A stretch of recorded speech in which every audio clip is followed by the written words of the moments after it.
Nizampet Bandari layout ఇంకా వరద నీటిలోనే ఉంది. 4-5 రోజులుగా మురుగునీటిలోనే గడుపుతున్నారు అక్కడి స్థానికులు. ఇక పక్కనే ఉన్న చెరువు కట్ట తెగకుండా ముందు జాగ్రత్త చర్యలు కూడా తీసుకుంటూ ఉన్నారు స్థానిక యువకులు.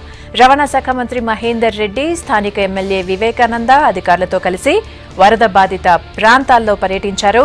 బాధితులకు సహాయ సహకారాలు అందిస్తామన్నారు మంత్రి.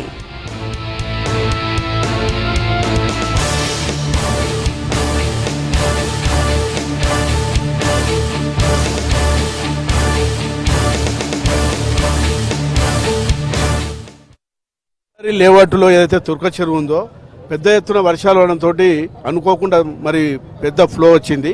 దాంతో రావడం వల్ల ఏమైందంటే మొత్తం అపార్ట్మెంట్లకు నీళ్ళు కూడా వచ్చి రాత్రి ప్రజలకు ఇబ్బంది అయ్యే పరిస్థితి వచ్చింది.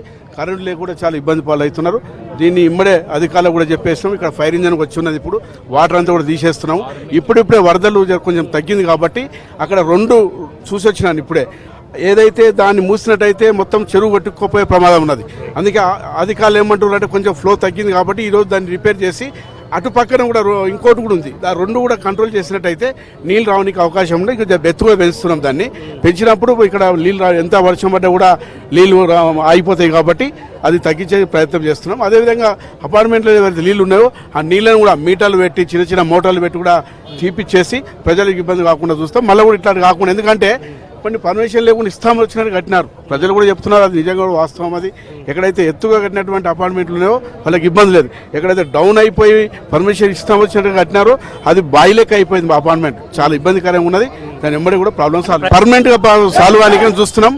ప్రజలకు ఇబ్బంది కాకుండా చూస్తాం. నిన్న కేటీఆర్ వచ్చినా మేము కూడా వచ్చి ప్రజలకు ఇబ్బంది కాకుండా అధికారులకు ఆదేశాలు ఇచ్చినాం. తప్పకుండా ప్రాబ్లం సాల్వ్ చేస్తాం.